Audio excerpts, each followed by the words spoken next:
algunos años, cuando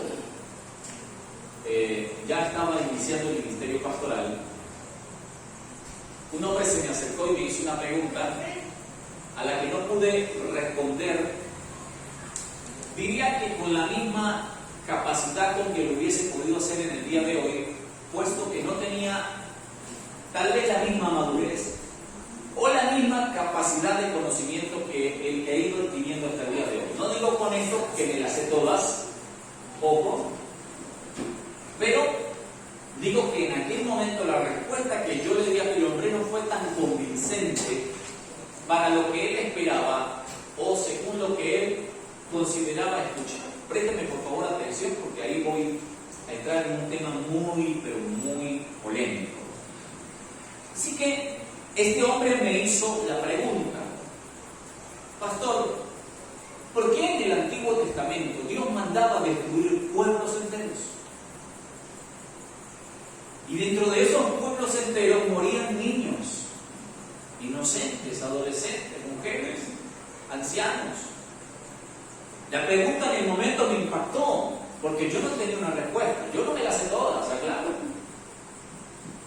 Pero él me dijo, yo estuve leyendo el Antiguo Testamento y me di cuenta cómo Dios mandaba arrasar con los pueblos y mandaba exterminar a una población completa en donde morían inocentes criaturas que no tenían absolutamente nada que ver con el conflicto, con el problema. Así que digo, reitero y reconozco, tal vez la respuesta que yo di en aquel momento, aquel hombre, no fue la respuesta más convincente que él pudo haber escuchado. Yo recuerdo haberle dicho, mire hermano, yo no me sé todas las cosas, así se lo dije. Pero cuando Dios mandaba a exterminar a un pueblo de acuerdo a lo que yo he entendido, en primer lugar era porque era un pueblo enemigo de su pueblo.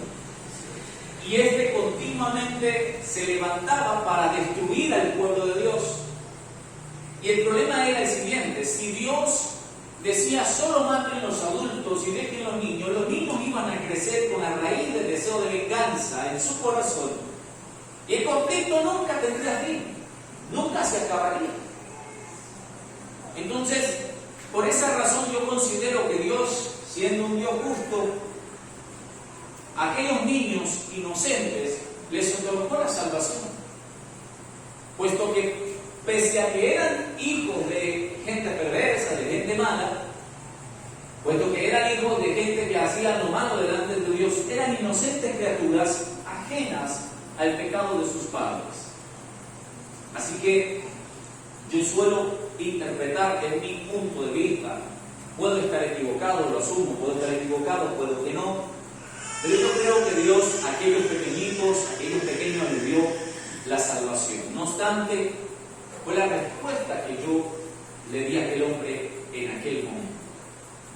Ahora, yo titulé este mensaje, ¿qué sería de Dios no haber intervenido? Y me puse a pensar en ese título, ¿qué sería de Dios no haber intervenido? A mucha gente se le hace muy fácil cuestionar a Dios por los hechos específicamente del Antiguo Testamento. Muy fácil. Se les hace bastante fácil criticar, cuestionar a Dios diciendo, bueno, si Dios es bueno y si Dios existe, ¿por qué hay tantos niños que mueren de hambre? ¿Por qué hay tantos hogares que sufren violencia? Si Dios es bueno, ¿por qué hay tantas guerras en el mundo en donde mueren tantos inocentes? Como lo que acabamos de decir. Ahora yo voy a traerte aquí la conciencia. Mírame acá, por favor, un momento. Yo veo al Dios de la Biblia, en primer lugar, tratando de decirle a una humanidad que no quiere escucharlo, cásense. En primer lugar, cuando vemos niños que padecen, que sufren, que pasan hambre y necesidad, se debe a una falta de planificación, de la cual Dios estaba preveniendo a través del matrimonio. Cuando usted se casa con una persona que ama, usted criará a sus hijos en el orden que Dios desea. El problema de nosotros, no es de Dios, es que no queremos casarnos sino vivir en fornicación como Juan Charraquiato y Amigo Barrera.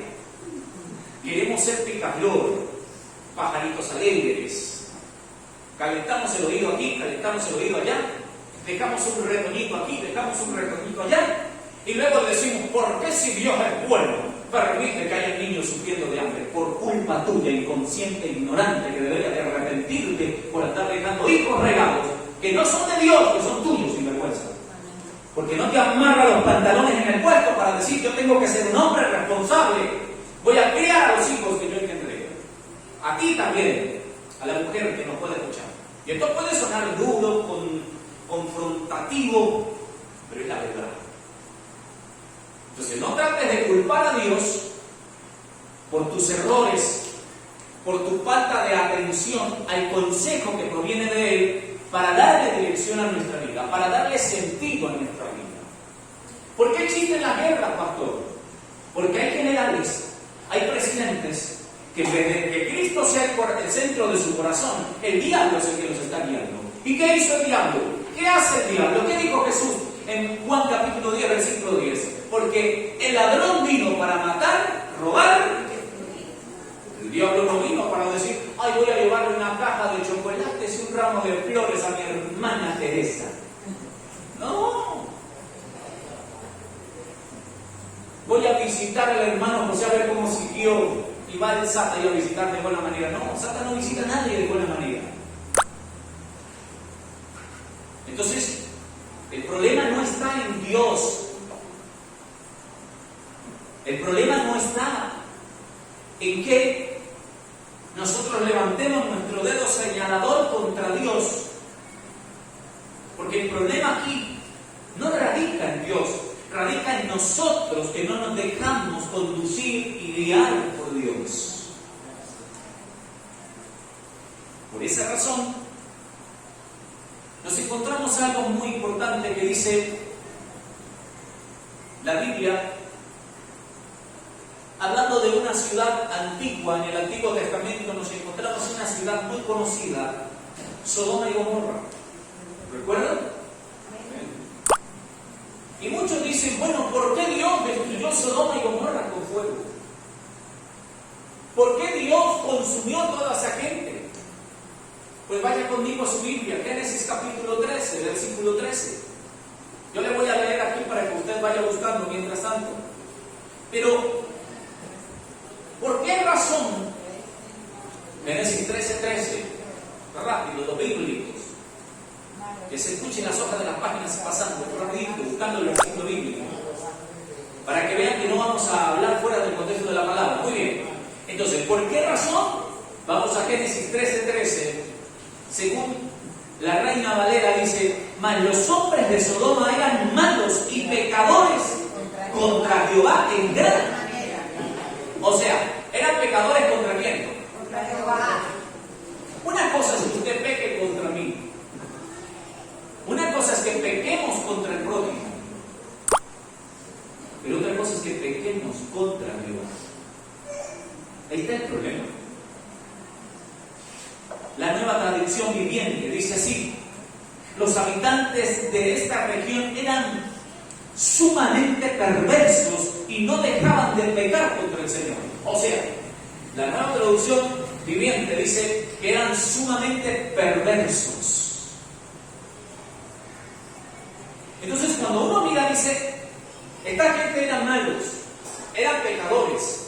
Pero el problema no es que fueran pecadores, bebedores de aguardiente, adúlteros, homosexuales, homicidas, fornicarios, mentirosos, ávaros, hechiceros, etcétera, etcétera. El problema era que su pecado era contra Dios. Ahí está el detalle. Entonces, cuando nosotros pecamos contra nuestro prójimo, es una cosa que Dios puede remediar. Pero cuando yo peco contra Dios, es cuando yo no quiero saber nada de Dios. Es cuando yo desvalido el mandamiento de Dios. Es cuando yo como persona digo, yo no quiero saber nada de Dios ni que me hablen de Dios. Para mí Dios no existe. Yo creo en mí mismo, yo creo en mi fuerza, en la naturaleza, etcétera, etcétera. Y comienzan a blasfemar cosas contra Dios. a decir que Dios es un invento de los religiosos, a decir que Dios es simplemente un estímulo de miedo. Pero su pecado era contra Dios. Y la Biblia dice, en 1 de Pedro, capítulo 3, versículo 10, que el Señor espera que todos se arrepientan para que ninguno se pierda. Es decir, el deseo de Dios no es que ninguna persona en este mundo se pierda, pero Él espera que estos procedan al arrepentimiento para que sean salvos. 1 de Pedro, capítulo 3, versículo 9. El problema de los sodomitas era que no querían reconocer a Dios. Los pecados de Sodoma y Gomorra los encontramos muy específicamente en Ezequiel capítulo 16, versículo 49.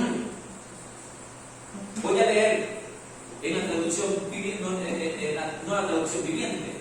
Ezequiel 16, 49, 50. De todos los versículos.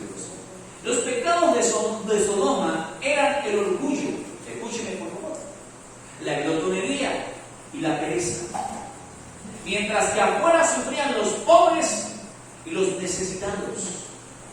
Fue arrogante y cometió pecados detestables. Por eso la destruí, como han visto. El pecado de Sodoma y Gomorra era, según lo que Ezequiel escribe, ministrado por el Señor, es que ellos tenían orgullo,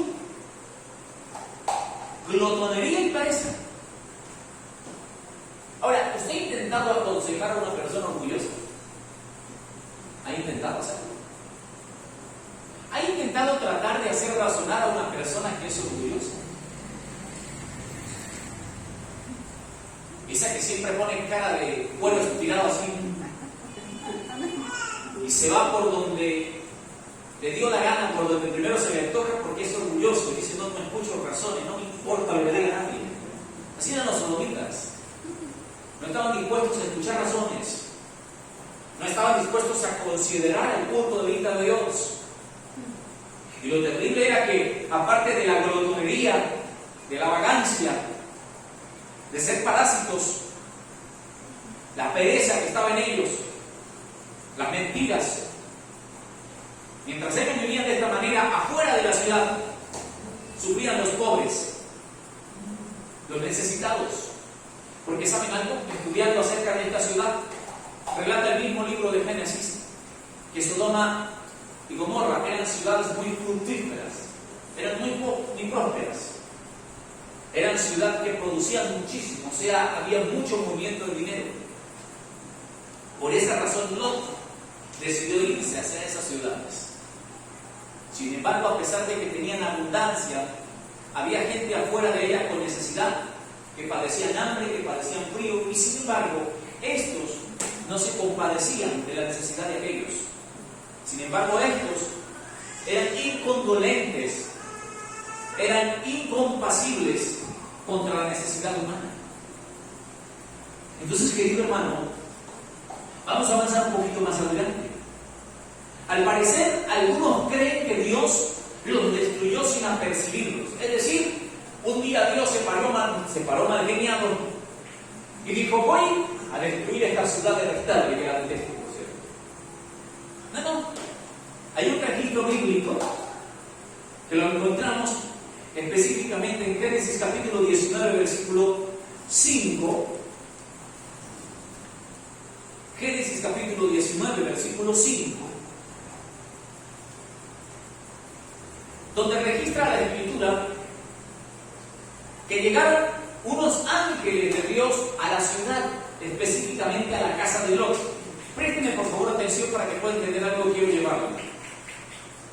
O sea, antes de Dios destruir la ciudad de Sodoma y Gomorra, Dios envió mensajeros, envió ángeles con la intención de apercibirlos para que se arrepintieran. Pero tan perversos eran estos hombres que ni siquiera permitieron a estos que llegaran a la ciudad y trataran de dirigirse a ellos, porque miren lo que dice Génesis capítulo 19, versículo 5, en la Nueva Traducción Viviente. La Reina Valera dice un poquito diferente. Miren cómo dice aquí. Dice, y le gritaron a Lot: ¿dónde están los hombres que llegaron para pasar la noche contigo? Haz que salgan para que podamos tener sexo con ellos. Allá en la Reina Valera dice, para que nos lleguemos. Y la palabra lleguemos en la Reina Valera, en la Escritura, era tener sexo, tener relaciones íntimas. Entonces miren el panorama. Dios envía a ángeles que llegan, por supuesto, a la casa de Lot, porque Lot era el que tenía temor de Dios en la ciudad. Si había un habitante de esa ciudad que tenía temor a Dios, que creía y que consideraba a Dios, era Lot. Por eso Dios envió a sus hombres, a sus ángeles, y estos llegaron directo a la casa de Lot. Pero cuando estos hombres perversos de la ciudad se enteraron que estaban ahí, mire, la Biblia dice, unos versos antes, que ahí van niños, adolescentes, jóvenes, adultos y lo peor, ancianos. ¿Usted se imagina un anciano, no? Un hombre que ha recorrido la vida con la cabeza blanca, con las canas, y que se mezcle o que contribuya para este tipo de comportamientos tan desordenados al punto de llegar a decirle a otros: saca a los hombres que están en tu casa para que tengamos sexo con ellos. O sea, ¿hasta dónde estaba la maldad y la perversidad en la ciudad de Sodoma y Gomorra? Pero nosotros, específicamente, más que todo a los que se les hace muy fácil cuestionar a Dios, dicen: Dios los destruyó sin previo aviso. Pero los ángeles ni siquiera pudieron predicar, ni siquiera pudieron apercibirles de lo que iba a pasar. Únicamente a Lot, porque era el único que tenía temor a Dios. Pero Dios, mi querido hermano, dice en el versículo, unos versículos más adelante, Dios mostró la misericordia, Dios mostró su bondad para con aquel que la recibe, para con aquellos que la perciben y la aceptan. Entonces ahí está, unos versículos más adelante, algo muy peligroso que está escondido en esta historia. Y yo quiero aquí que por favor le presten mucha atención. Ubíquese en el verso 8, pero ahorita lo leemos, del mismo capítulo 19. Los que ya están en el capítulo 19. Miren, cuando nosotros como personas, oído, no sabemos hacer equilibrio en nuestra vida, nosotros podemos llegar a ser influenciados, es la palabra correcta, influenciados al punto tal de perder la sensibilidad y el temor a Dios en nuestro corazón. Lot todavía tenía un poco de temor a Dios, pero hay algo que yo veo en el versículo 8 que me quebró en la cabeza. Y dice la Biblia en el versículo 8, mire, le dijo Lot: tengo 2 hijas vírgenes, déjenme traerlas y podrán hacer con ellas lo que quieran, pero les ruego, dejen en paz a estos hombres, porque son mis huéspedes y están bajo mi protección. O sea, cuando los tipos llegaron a la puerta de la casa de Lot a pedir que le sacaran a los ángeles para tener sexo con ellos, Lot abre la puerta desesperado y dice: varones, por favor, hermano, no, yo tengo 2 hijas vírgenes, se las doy. O sea, se están dando cuenta de cómo el corazón de Lot, por haber vivido tanto tiempo en una ciudad como Sodoma y Gomorra, se había endurecido y se había encallecido.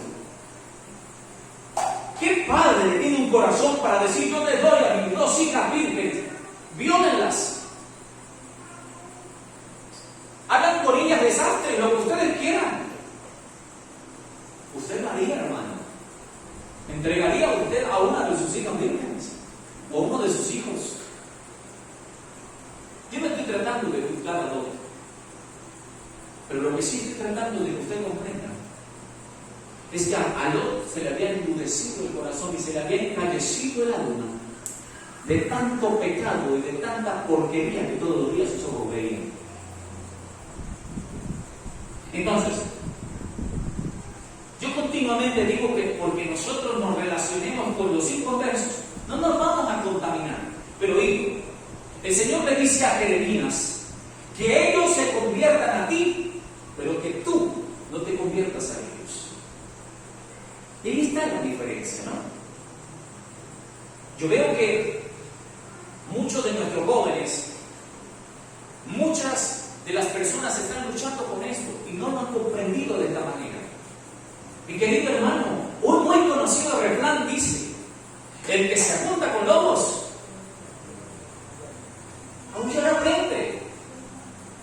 Entonces yo no te estoy diciendo que si te juntas con los inconversos, que si te relacionas con un homosexual, que si te relacionas con un borracho, con una persona que tiene problemas de adicción, vas necesariamente a contaminarte. Pero lo que sí te digo, si tratas de permanecer continuamente en un ambiente de ese tipo de magnitud, terminarás siendo uno más de ellos. Adoptarás sus estilos de conversar, comenzarás a ser sensible a sus pecados, a su perversidad. Cuando comienzas a vivir dentro de ese tipo de ambiente, tu alma comienza a encallecerse y se te comienza a hacer algo normal. Ves el abuso, ves el atropello y dices: ¿es normal? Cuando nosotros los hijos nos criamos en un ambiente donde nuestro padre le pegaba a nuestra madre, fuimos creciendo viendo eso como que fuera algo normal.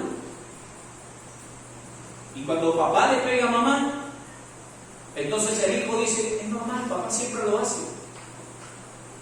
Porque ese es el ambiente en el que él se ha criado y se ha formado. Entonces, jóvenes, un consejo para todos ustedes. Si no quieren terminar como Lot, siendo capaz de entregar a sus propias hijas, por favor compréndanme lo que trato de decirles de la mejor manera. Ayer le decía a un joven: la adolescencia es una sola, muchachos. La juventud es una sola. Pero también la etapa de la adultez es una sola. Y la vejez será una sola. Y mañana ustedes se pueden arrepentir de no haber hecho en su adolescencia lo que pudieron haber hecho. Mañana ustedes se pueden arrepentir de no haber planificado o de no haber escuchado el consejo de Dios. Y entonces ahí ustedes dirán: ¿qué sería de Dios no haber intervenido? ¿Qué sería de Dios no haber un día interpuesto sus pasos sobre mi camino? Yo les conté a ustedes, cuando yo tenía tan solo 12 años, yo fui creciendo con un grado de amargura muy intenso. Traía rencor en mi corazón, pues, específicamente por mi padrastro, y un tanto de rencor por mi propia madre, por los maltratos y los abusos que vivíamos dentro de casa. Así que yo detestaba a mi padrastro. Y mi padre me hizo un pequeño daño, o un gran daño, en aquel momento. Mi papá me dijo, cuando yo iba llorando, sacudiéndome los mocos y poniéndole las quejas de lo que me habían hecho, mi papá me decía: hijo, usted va para grande y él va para viejo. Cuando él sea un viejo y usted esté joven y adulto y robusto, usted se lo procorronea al viejito ese, se las cobra todas. Y yo no sé si él me lo decía como para que me calmara, como para que me quedara quieto, para que no me desesperara por eso, pero en cierto modo yo aquí en mi mente lo llevaba claro. Y lo miraba y le decía: para viejo desgraciado, allá nos vemos. Cuando estés viejito y flaquito, te voy a dar una siento con esa sed de venganza en mi corazón. Pero un día que yo no esperaba, ese para mí es el mejor día de mi vida. Yo lo denomino como el día más maravilloso de mi vida, cuando Cristo Jesús se cruzó en mi camino, y hoy puedo decir que ese día que Dios no haberse interpuesto, haberse cruzado o haber intervenido en mi vida, tal vez no viviría, tal vez estaría muerto, o tal vez sería un asesino. Pero gracias a que Dios intervino, las cosas en mi vida y en la vida de muchos de ustedes, estoy seguro, cambiaron. Entonces, yo no digo que no podamos relacionarnos con las personas que padecen, porque lo he dicho domingo a domingo, este es el hospital del alma. Aquí recibimos a la prostituta, aquí recibimos al muchacho que venga de la calle, aquí recibimos al adolescente, aquí recibimos al homosexual, aquí recibimos al borrachito, aquí recibimos a cualquier persona que venga. Traiga la falda corta, traiga la blusa por aquí con la barriga pelada. Si es necesario, yo me quito el saco y se la pongo para taparla. Pero aquí lo recibimos. Aquí no dejamos a nadie por fuera. Porque este es el hospital del alma. Pero donde yo quiero que usted tenga algo muy en cuenta es que yo puedo relacionarme con las personas, pero no vivir dentro de ese ambiente. Porque voy a terminar hablando igual que ellos. Voy a terminar actuando igual que ellos. Y ustedes saben que no estoy mintiendo, muchachos. Ustedes saben que se nos pega el tumbado del compañero de la escuela. Se nos pega el Joe del que tiene en la escuela, o del que tiene en el liceo, o del que está en la calle. Se nos pega. Queremos ser como el de la serie. Y decimos que tiene de malo. Bueno, lo que tiene de malo es que lo más seguro que te va a llevar a tener un hijo antes de que lo esperes, o antes de que seas capaz de criarlo. Y cuando ese niño llegue a sufrir, te aseguro que vas a levantar tu dedo y vas a decir: ¿por qué si Dios es bueno? Permite que los niños sufran. Yo creo que la pregunta debería ser: ¿por qué somos tan inhumanos? ¿Por qué somos tan incondolentes para no planificar cuando se trata de otra vida? Y tratamos de culpar a Dios.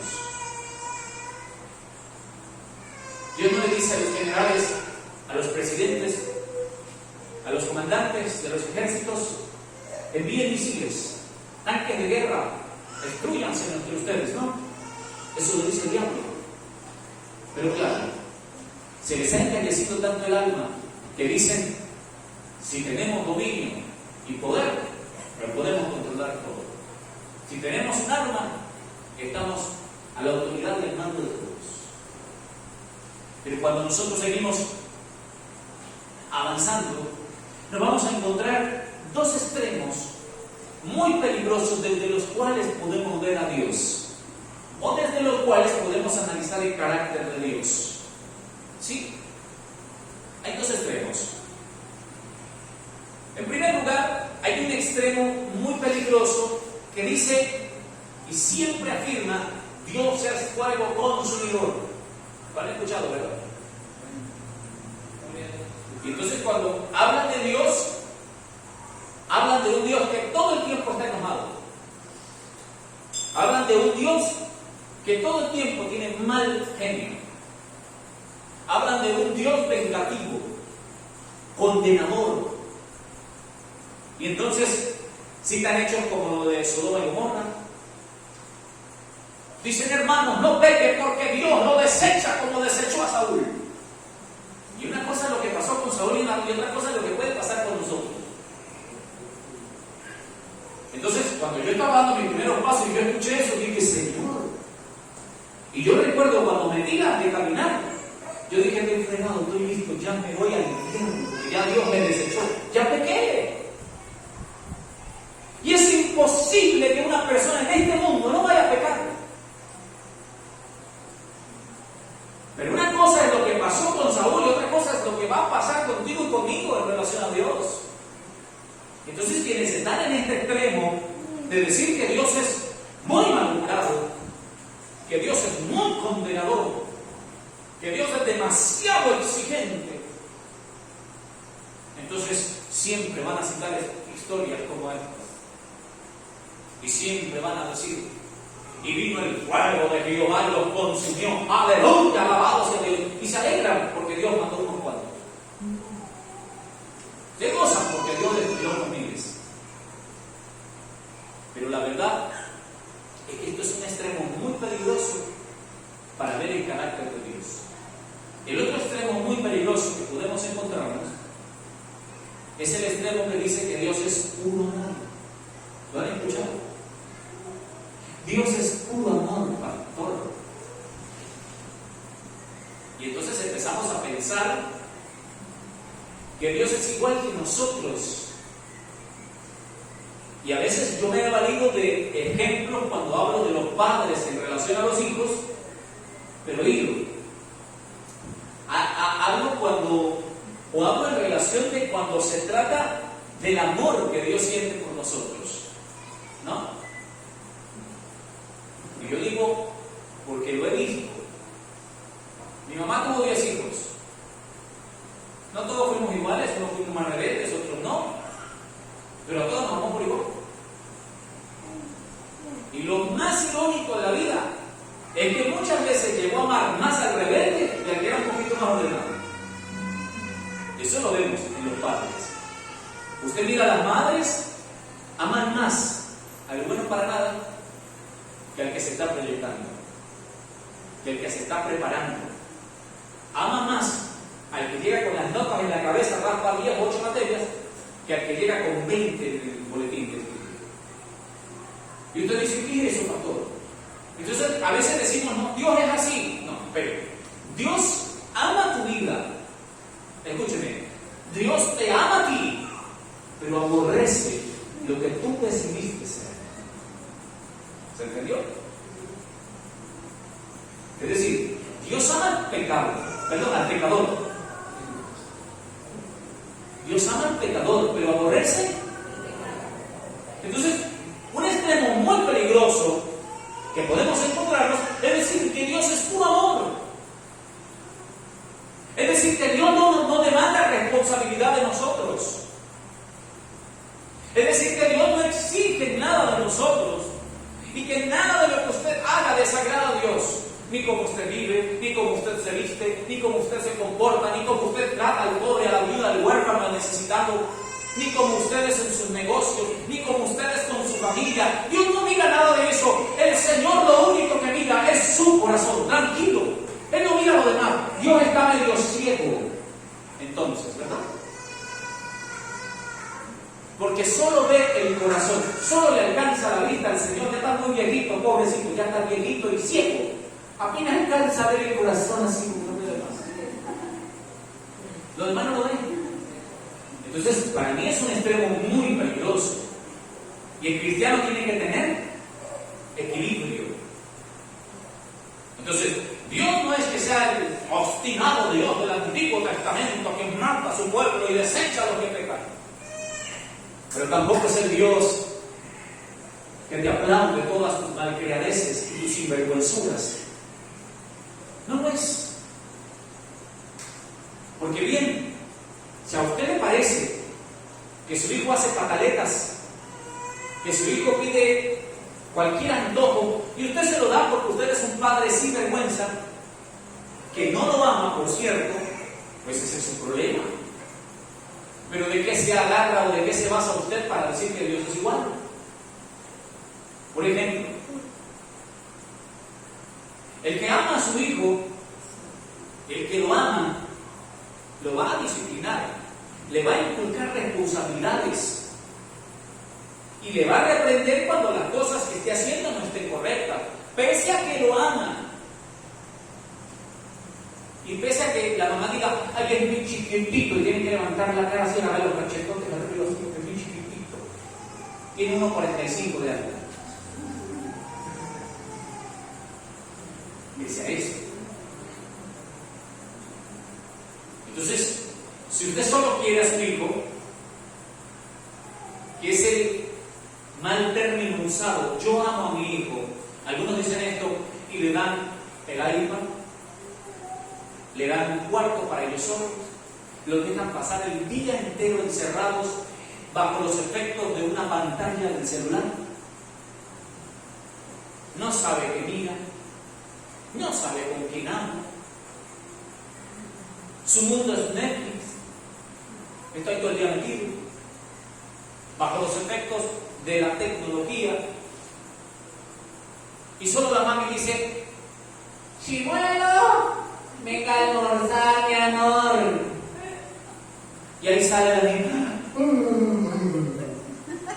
¿qué hay de comer, mami? Y come y vuelve otra vez a la fosa, a la cueva, perdón. Vuelve a la cueva, arrancando de la panza así. Ay, estaba bueno el almuerzo, mami. Pasan los años y no sirvió para nada. Nunca se proyectó. Quería ir a donde quería ir y los padres le daban dinero, le daban plata, nunca le exigieron responsabilidad, nunca le dijeron: aquí se llega a tal hora. Nunca le dijeron: ayúdame a lavar los platos, limpia tu cuarto, lava tus calzones por lo menos. Coge vergüenza, ya tienes 20. Entonces, no, pastor, es que yo quiero tanto a mi hijo, yo no quiero que él pase por donde yo pasé. No. Una cosa es el sufrimiento y otra cosa es la disciplina.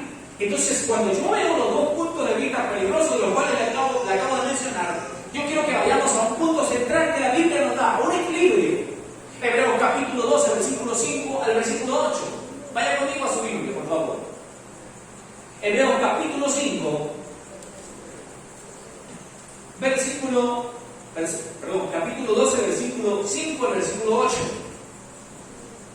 Dice la Escritura: ¿ya han olvidado por completo las palabras de aliento que como a hijos se les dirigen? Hijo mío, no tomes a la ligera la disciplina del Señor, ni te desanimes cuando te reprende. Hebreos 12, capítulo 12, versículo 5 al 8. No tengas en poco, ni tomes a la ligera las palabras del Señor. El versículo 6 dice lo siguiente: porque el Señor disciplina a los que aman, y azota a todo el que recibe como hijo. Entonces, si quieres encontrar un equilibrio en la Escritura para tu vida, aquí lo encontramos muy claramente. No menospreciemos la disciplina del Señor, dice la Reina Valera. Porque Dios al que toma por hijo, lo azota, lo disciplina. No, lo reprende, o sea, le deroga responsabilidad. Y si pasamos por alguna prueba, producto de nuestra cabeza dura, o sea, Dios muchas veces va a permitir que nosotros vivamos momentos álgidos como los que muchos de nosotros vivimos, precisamente porque Dios quiere que nosotros seamos hijos y no bastardos. Así lo dice la Biblia. O sea, míralo desde este punto de vista. Mira a un hijo a quien todo se le ha dado y nunca se le ha demandado responsabilidad. Míralo. Pero mira a un hijo que desde chiquito, desde pequeño, se le inculcó responsabilidad, principios, se le enseñó a trabajar, se le enseñó a lavar, a cocinar, a barrer, a estudiar, a ser puntual y responsable. Ve a las dos personas. Ahora, yo estoy seguro que cuando mandabas al pequeño a lavar los platos, tú decías: sí, mami, me encanta lavar los platos. No iba con cara de 38, pero lo lavaba. Porque no le gusta. Ayúdame a coletear. No, a coletear yo no. A coletear. E iba a coletear con mala cara y a veces no gustándole mucho. Pero el resultado de eso es que aprendió a ser alguien. Y si un día llega a otro país, como muchos de nosotros, como muchos de nuestros seres queridos se fueron a otro país, y si lo único que hay es para coletear un piso, bueno, lo coletearán porque sus padres se lo enseñaron. Si lo único que hay ahorita para sobrevivir es lavar cosetas, la voy a lavar porque soy tan humilde y responsable que lo voy a hacer. Entonces cuando veo a un niño de papi y mami y dice, ay no, yo lavar una coseta en mi vida nunca la veía bien. O sea, yo quiero un trabajo donde no me vayan a ensuciar mis uñas. Entonces el tipo lo mira así y le dice, bueno, 3 y no te veo porque aquí no hay trabajo para ti. 2. ¿Qué quiere que le diga? Ay, sí, venga, pase, aquí le tengo preparada su oficina. Entonces los padres dicen, ay, qué felicidad, porque le di todo a mi hijo. No le diste todo, le hiciste un daño. Le hiciste un daño. Porque sabe algo, papá. Usted algún día se va a morir. ¿Y qué va a hacer de la vida de su hijo cuando usted se muera? Cuando ya usted no esté. ¿Qué pretende usted? En eso no nos detenemos a pensar. El día que usted se enferme, qué bonito que me enfermé, pero tengo una hija, tengo un hijo que se encarga de la casa, que me hace la comida, que me atiende mientras yo paso mis problemas de salud. Entonces cuando Dios dice que nos disciplina, está hablando de que nos forma, por responsabilidad nos educa. Y muchas veces nos pone a pasar tareas difíciles, no porque sea un Dios malo, es porque quiere ser un padre que enseña a sus hijos a ser hijos verdaderos. Un padre que le da a sus hijos no todos los caprichos que esperan, sino que los mismos estén conscientes que la vida puede dar muchas vueltas. Muchas vueltas. Y lo mejor será que estemos preparados para cuando eso llegue. En casa había un problema desde que éramos muy niños. Cuando mi mamá servía la comida, éramos en casa como unos 15, imagínense, a veces habíamos hasta 20. Nada más eran 10 hijos, y ahí para adelante, para de contar. Entonces, en casa, mamá servía la comida y nunca nos acostumbramos a comer en una mesa, en un comedor. No, nos sentábamos en el piso, comíamos el plato en medio de las piernas y muchas veces comíamos con la mano. Era vida. Éramos salvajes. No había cucharilla suficiente y agarrábamos y metíamos la mano entre la arroz y la sopa. Y algunos dirán, ay, yo nunca había comido así, pero nosotros comimos así. Y aquí estamos preciosos nuestro gusto como lo ven. Entonces, había un problema que a mi mamá le ardía, le hacía abrir la sangre, ella templa los dientes así, te agarra el espíritu de los ramos. Todavía le agarra el vez en cuando. Y resulta de que era que nosotros, si comíamos en el televisor, ahí dejábamos el bendito plato. Si comíamos a la entrada de la casa, ahí dejábamos el plato y la cucharilla. Algunos, cuando por misericordia de Dios se les movía el corazón, lo llevaban hasta la cocina, pero no eran incapaces de lavarlo. Entonces, claro, cuando mamá empezaba a buscar los platos, todos sucios, un plato debajo de la cama, el pocillo de cabecera, la olla estaba por ahí, detrás en la mata de mandarino, porque casi nos montábamos el mandarino a comer al aire libre. Entonces nunca había disciplina en nosotros. Y mamá siempre se ardía de rabia porque nunca estaban los platos cuando ella preparaba la comida para servirnos. Entonces, cuando yo tenía como 10 años, yo le dije un día a mí de mamá, yo ya había empezado a tomar conciencia, ya había comenzado tomando independencia. Y le dije, mire mamá, usted sufre porque quiere. Tenía 10 años. Agarre los platos esos cochinos pisados por las moscas y póngale la comida ahí, que se la traguen, si no que pasen hambre, para que aprendan a lavar el plato. Decía, no, me da lástima perder la comida. ¿Qué lástima? échesela ahí, en el plato sucio. Y póngale, tome, trague ahí para que coma ahí. A veces así aprenden que cuando terminan de comer vienen y lavan su plato, lo ponen ordenado, porque aquí no hay cachifa. Pero a veces la falta de disciplina, o sea, si mamá hubiera hecho eso, hubiera parecido inhumano. Pero yo digo, yo hubiera sido capaz de hacerlo con tal de que hubieran aprendido la lección. Entonces, cuando Dios habla de disciplina, no habla de que nos va a agarrar fuerte, nos va a dar una juguetera, nos va a reventar la costilla, no. Está hablando de que nos va a enseñar a ser responsables con la parte que a nosotros nos corresponde. Por eso digo, con mucha responsabilidad, hermano querido, si usted peca, no es que Dios va a decir, ay, tan lindo niño. No. Si yo peco, yo voy a llevar palo de Dios. Y ahí sí voy a llevar palo. Así lo voy a decir.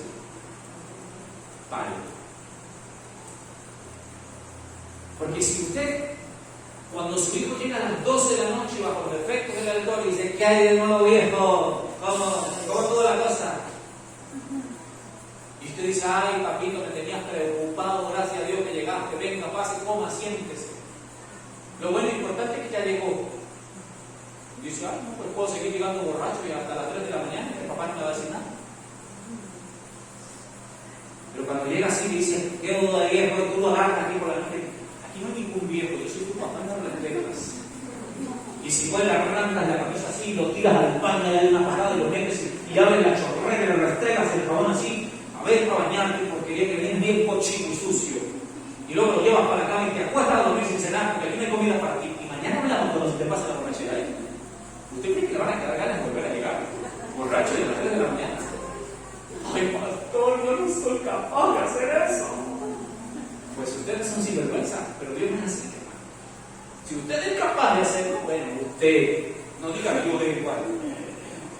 Si yo peco, Dios me va a dar mi reprimenda. Y más si no me arrepiento, más si no lo reconozco y asumo mi responsabilidad. Pequé, Señor, fallé. Ten misericordia. Pero si peco y sigo silbando por la vida, como que nada pasó. Ten en cuenta que así como nuestros padres nos corregían de niños por las maldades que hacíamos, también Dios lo va a hacer cuando pequemos. Pero cuando nos disciplinan, cuando nos confrontan, cuando nos exhortan con mensajes como estos, es porque Dios desea que nosotros nos ordenemos en su voluntad. El pasado febrero del 2020 revivió una profecía que, a pesar de ella, muy pocos volvieron a Dios. Amós, capítulo 4, versículo 6, versículo 9 y versículo 11, dicen lo siguiente, mire por favor.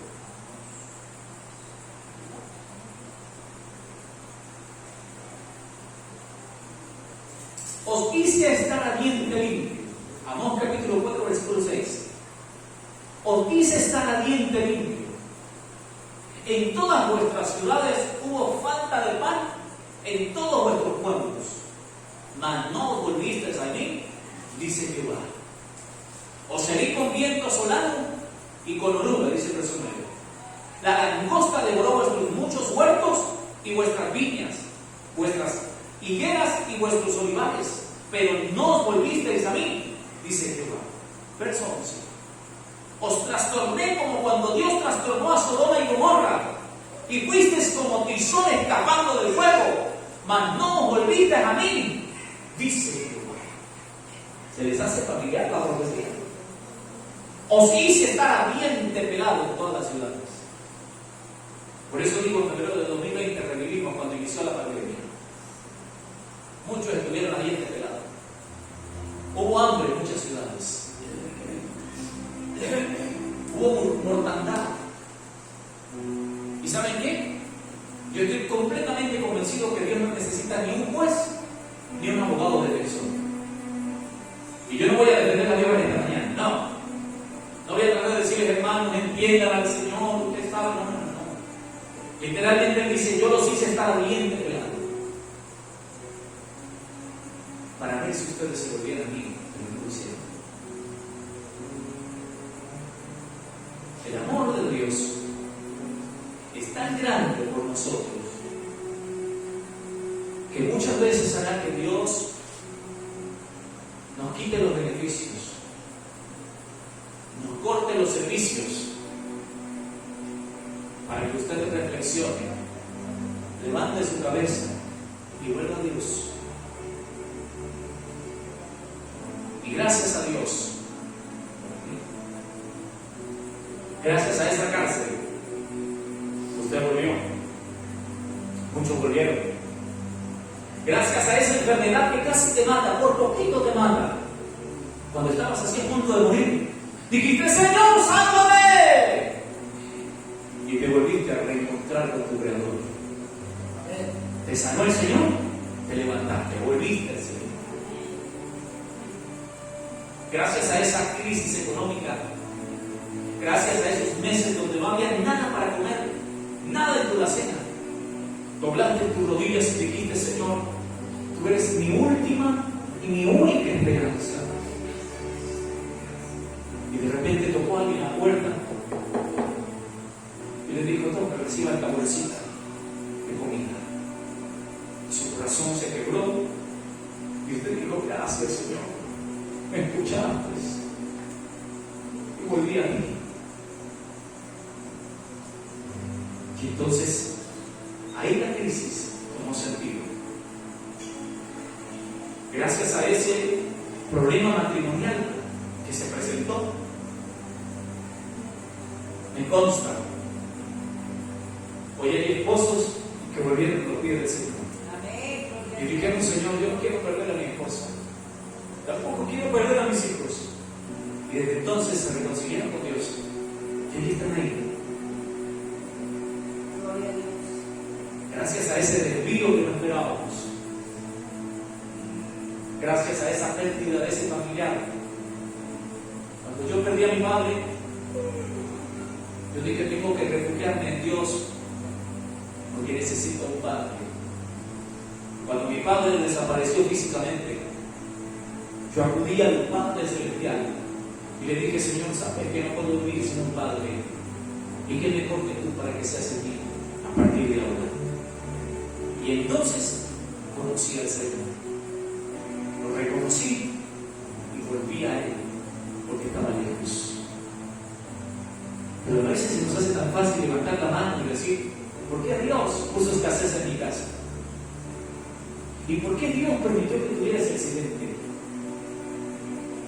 ¿Y por qué Dios permitió que yo creciera en un hogar violento si Él era bueno? Cuando te encuentres con Él, tu crisis tomará sentido. Comprenderás por qué pasaste por el valle de la sombra y de la muerte, pero sin embargo no moriste. Y ahí vas a decir, gracias, porque ¿qué hubiera sido de Dios no haber intervenido? ¿Qué sería de usted y qué sería de mí si Dios no hubiera enviado a sus ángeles para que nos predicaran en esta Sodoma y en esta Gomorra donde hoy vivimos, y nos hubiese sacado, nos hubiese liberado para escapar de la destrucción futura y venidera que viene para este mundo? Así como Dios envió a sus ángeles para sacar a Lot de Sodoma, pronto, no muy lejos de este día, enviará a sus ángeles por usted y enviará a sus ángeles por mí para sacarnos de esta Sodoma y de esta Gomorra y llevarnos al lugar santo, al lugar de su presencia, donde nadie jamás nos separará, donde no habrá escasez, donde no habrá enfermedad, donde no habrá accidentes, donde no habrá guerras, donde no habrá dolor, donde no habrá hambre, porque Él enjugará toda lágrima de nuestros ojos y por los hijos viviremos.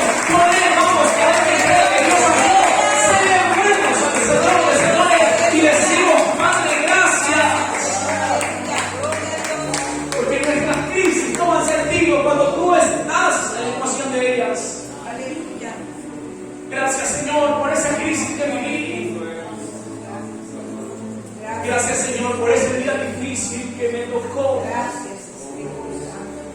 Gracias por esa enfermedad, por ese proceso. Gracias por mis días en donde me he sentido solo, porque gracias a ellos pude encontrarme contigo, Señor.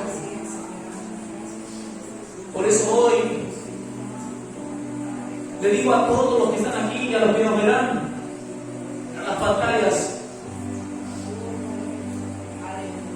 tú no estás solo y no estás aquí por una casualidad. Estás aquí porque Dios te creó con un propósito. Te trajo a este mundo para hacer de ti una persona de bendición. Y no descansará, no se rendirá el Señor hasta que haya hecho lo que prometió hacer contigo, hasta que haya cumplido lo que te dijo que haría en tu vida. ¿Alguien lo cree y alguien lo recibe?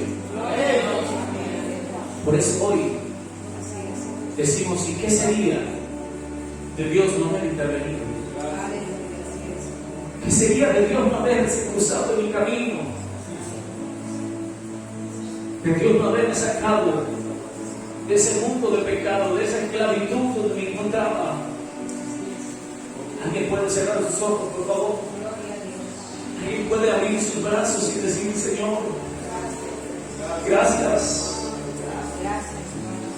Mi alma se ha encallecido, Señor. Mi alma se ha encallecido, pero yo, Señor, yo me arrepiento por vivir una vida sin tu temor, sin tu presencia. Y a partir de hoy quiero vivir contigo en mi corazón y en mi lado. Gracias, Espíritu Santo. Gracias, amado Señor. Hay alguien aquí hoy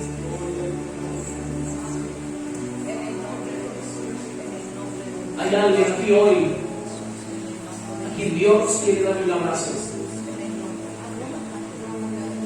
Hay alguien aquí a quien